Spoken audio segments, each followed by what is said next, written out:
খুজিছোঁ আপোনালোকে জানে যে বিশেষকৈ কংগ্ৰেছ চৰকাৰৰ সময়ত অসমৰ হাইস্কুল সমূহত কন্ট্ৰেকচুৱেল টিচাৰ নিযুক্তি কৰা হৈছিল আৰু সেই কন্ট্ৰেকচুৱেল টিচাৰ সকলক প্ৰথম অৱস্থাত 12,000 টকা দৰমহা দি আৰম্ভ কৰা হৈছিল 2021 চনত আমাৰ চৰকাৰে এটা সিদ্ধান্ত লৈ তেখেতসকলক আমি 60 বছৰলৈকে তেওঁলোকৰ চাকৰিৰ যিটো সময়সীমা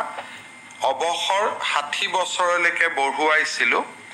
আৰু নিয়াৰ ৰেগুলাৰাইজেশ্যন আমি ৰেগুলাৰাইজেশ্যন নকৰি নিয়াৰ ৰেগুলাৰাইজেশ্যন বুলি এটা শব্দ ব্যৱহাৰ কৰিছিল আৰু তেওঁলোকক অলমোস্ট ৰেগুলাৰ শিক্ষকৰ সমান আমি দৰমহা দিয়া আমি আৰম্ভ কৰিছিল আজি কেবিনেটে তেনেকুৱা ধৰণৰ 4,669 জন শিক্ষকে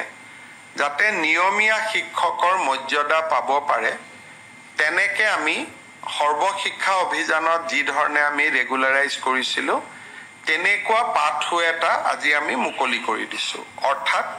শিক্ষা বিভাগে অহা 10 দিনৰ ভিতৰত বিজ্ঞাপন উলিয়াব এই 4,669 জন শিক্ষকে কন্ট্ৰেকচুৱেল টিচাৰ বুলি আমি যাক কওঁ যোনে হাইস্কুলত কাম কৰি আছে তেওঁলোকে আবেদন কৰিব পাৰিব আৰু কাগজ পত্ৰ পৰীক্ষা কৰাৰ পিছত তেওঁলোকক আমি নিয়মীয়া শিক্ষকৰ মৰ্যাদা দিম কিন্তু কোনোবাই যদি ভাবে যে নহয় মই চুক্তিবদ্ধ শিক্ষক হৈ থাকিম মই নিয়মীয়া শিক্ষক হ'ব খোজা নাই সেই অপচনো তেওঁলোকৰ খোলা থাকিব অৰ্থাৎ এটো ম্যান্ডেটৰি নহয় এটো ভলেন্টিয়াৰি